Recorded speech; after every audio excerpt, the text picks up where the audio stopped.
very pleased to say, for the a debutant is in the studio, a man we've been having on my show increasingly over the past few weeks because he's damn good and speaks a lot of sense. So welcome to the studio, Philip Kelsley from the New Culture Forum. Welcome, Philip. Oh, Kev, it's great to be here. Right, well, let's get going.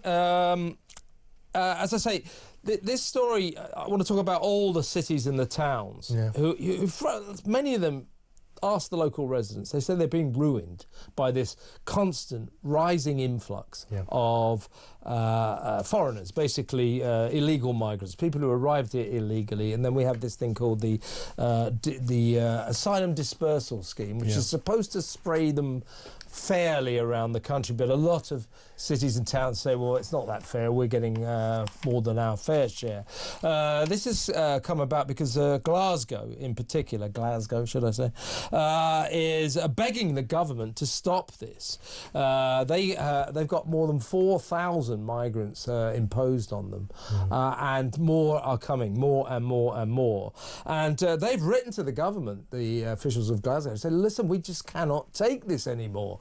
That we have unprecedented pressure on our local services, on our infrastructure, and this is getting worse and worse and worse. So they're just begging the government to stop this. Now, elsewhere, Philip, you have towns like Hartlepool, Swansea, Coventry, even Hillingdon in West London near the airport, which has the highest proportion of asylum seekers in the whole world. All of these towns, now the people who live there, they talk about most of these migrants, let's face it, they're young men. They're young males between the age of about 18 and 35. Very few women. And they're not allowed to work. They hang around on street corners. And local residents talk about this menacing atmosphere, how they've lost the feel of their local communities, and frankly, you know, they say that this is in danger of sort of culturally destroying this country, and the government's doing nothing except have some more. It's really worrying, isn't it? It's really worrying, and you'll find with many of these places that they are really struggling places anyway. They're pretty poor. You know, Hartlepool, there's not a lot of money there. Coventry, I know Coventry very well. Lots of my family live in Coventry. There isn't a lot of money there.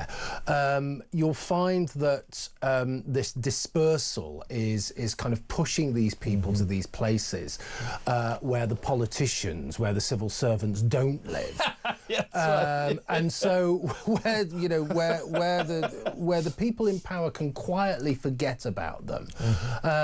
And again, where I live in West Yorkshire, places like Huddersfield, places like Wakefield, Rotherham, Barnsley, all of those places, it's full of these migrants, asylum seekers, and we get 60,000 failed asylum seekers at the moment, 200,000 awaiting decisions. It's just insane. So the catastrophe has actually already happened. All of these people are here. And it's the same thing with successive governments. It's not just the Labour government. Of course, it's the Conservative government over the last 15 years.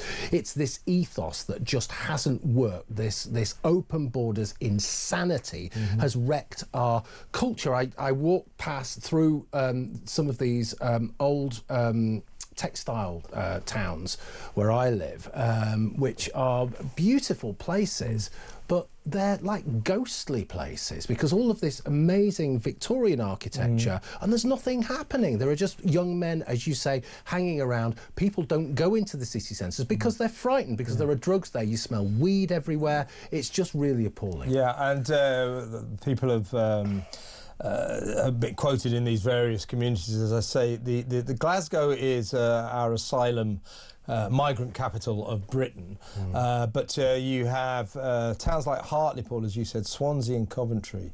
They're complaining acutely that they're taking more than their fair share. Hillingdon, you know, it's very strange, this houses the UK's highest proportion of asylum seekers, and that's 97 out of every 10,000 people. Extraordinary. That is a lot if you think about it. That's extraordinary. 97 out of 10,000 people are migrants.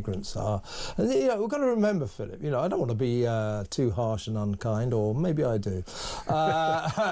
these people have all arrived here illegally.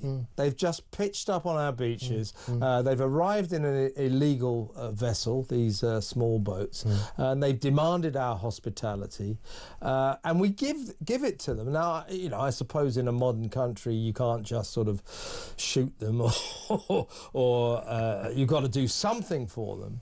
But we are too kind to these people. This is why they keep coming. This is why they keep coming, because of the kindness we bestow on them. 45 quid a week, many of them 4-star hotels, free food, free lawyers to ridiculously fight their case to stay, free doctors, free dentists, as you say, mobile phones, we're paying for their driving lessons. I mean, why do you think we do all this? I think for so many reasons, but one of them is suicidal empathy. We have this. I like this. That. Well, I think it's suicidal true. empathy. Good phrase there, folks. Well, It's right. You're right. I think it's true. We have these chattering class people, and I know I keep saying that, but it's absolutely true. The middle classes will kill us. They shouldn't be allowed out on their own, right? It's that bad, and they shouldn't be allowed to think for themselves.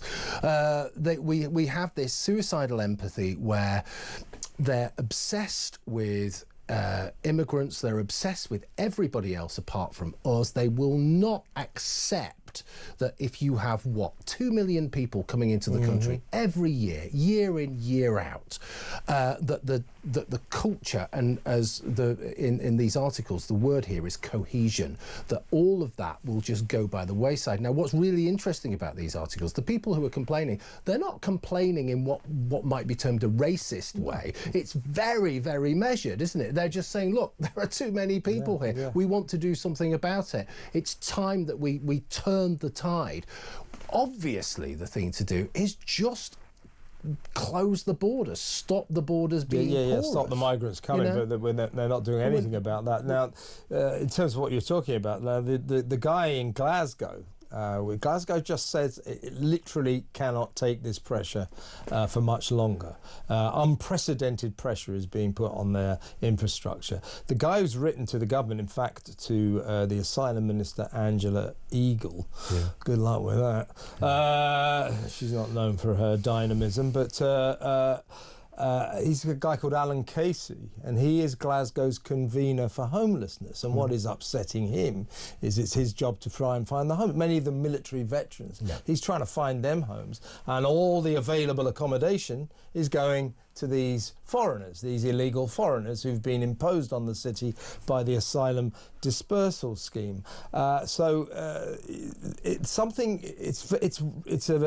Something is warping this country.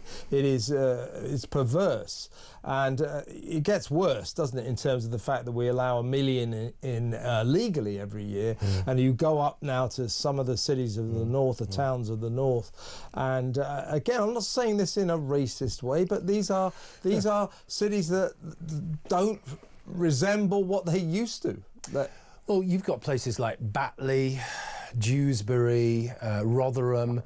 These places now have negotiated policing. Okay, so you know, community leaders will dictate the kind of policing that goes on in there, and police officers just go in there and are told what to say and do. That can't carry on, because that's a parallel society running alongside our own society. Don't forget, there are something like 85 Sharia courts working in this country at the moment that we know about. So again, it comes back to this idea of culture. Again, it comes back to this idea of society. Who are we? What are we? The problem is, we can't get this stuff back. You can't get the toothpaste back into the tube. Once you go so far, there's nothing you can do about it, and we're perilously close to losing great big chunks of the country. Glasgow is the classic example.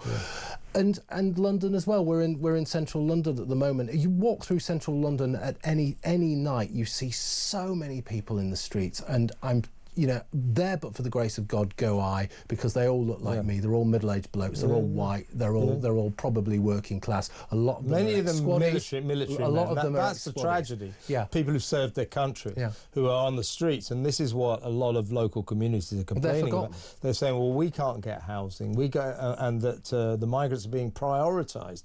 You know, first they're put into hotels, 4-star hotels. Then they're prioritised for local public housing. So local communities just saying we're being forgotten. And interesting you mentioned Dewsbury and Batley. The MP for Dewsbury and Batley is a guy called Iqbal Mohammed. He's an independent, and he's one of these MPs who feels that he doesn't necessarily represent Dewsbury and Batley. He represents Islam. And he's the guy that when, quite rightly in my view, recently the government, or one of the, may have been a Tory, there was a move in Parliament to outlaw, to make illegal first cousin marriage. And this guy Iqbal Mohammed stood up and passionately argued against it, saying, you know, that millions of Muslims love it and they do it all over the world, and in sub-Saharan Africa it's a really popular thing. So we go, oh well, if it's popular in sub-Saharan Africa, why didn't you say? You know, I mean, so even in Parliament you have this kind of weird cabal now of MPs who don't really see themselves as representing areas of Britain. They're representing Gaza. They're representing Kashmir. Look at this guy Tahir Ali, who's technically a Labour MP, who's current for Birmingham, by the way, Birmingham Moseley, which is currently up to their necks in garbage with rats the size of cats running around. What's he campaigning for in Parliament? A new airport in Kashmir. In Kashmir, it beggars belief. Seeing some of these images of you know, rubbish piled kind of 6 foot high, rats all over the place, it reminds me of the economic strife and social strife of the 1970s. The difference being there isn't that cohesion there anymore. There isn't a sense of who we are and what we are, and we are British, and it is a British Parliament. It's not a Parliament for Gaza. So we came out of the 70s and we had a period of relative prosperity in the 80s and cohesion in the 80s and 90s. And God, if you think back to the 90s, weren't we happy? Wasn't everything great? Yeah. I don't think that's going to happen now. I hate to say it, but I think things are just going to get worse and worse and worse. And it's not just about money, to finish the point. It's about culture, and it's about our culture being destroyed and this lack of cohesion. And you're right what you were saying earlier about the powers that be, the establishment now, the judges, the politicians, the civil servants, the generation. This generation of our leaders now, if you like, they're all educated at left-wing universities during the 80s, late 70s, 80s, maybe early 90s, and they were brainwashed into this sort of Guardian reading, be kind outlook. And they feel that prioritising the needs of these people who arrive here illegally is the right thing to do. It's kind. Well, it's unkind to British citizens, and I think matters are coming to a head. Let me know, folks, what you feel we should do about this asylum dispersal scheme. Let me know if you've got asylum seekers, migrants in your community. I heard somebody from Swansea saying that the local coffee near his place, he said on a quiet day you got 30 migrants sitting outside, all smoking, shouting, leering. It said often 100 outside a coffee shop, you know. And I think this is a scene that's going on everywhere. It's a scene that's going on everywhere. You walk through any city centre, especially the smaller towns, actually, the poorer towns. And of course the upshot is that people just don't go into the city centres anymore because they're frightened, it's intimidating, it's dirty, and the businesses suffer, the businesses that are still there, that is. Yeah. So folks, give me a ring, let me know if you've got any migrants in your town. Is it causing you any problems? And also, what should we do about this? I mean, what should we do about this dispersal system? And what would you like the government to do to maybe, you know, stop the migrants coming? And let's not get into that smash the gangs nonsense, because that will not work. That is performative politics, headline hunting nonsense. Smashing the gangs, you smash any number of gangs today, there'll be new ones tomorrow. Somehow we have to stop the migrants. That will smash the gangs because then they won't have any customers. What should we do? What should we do?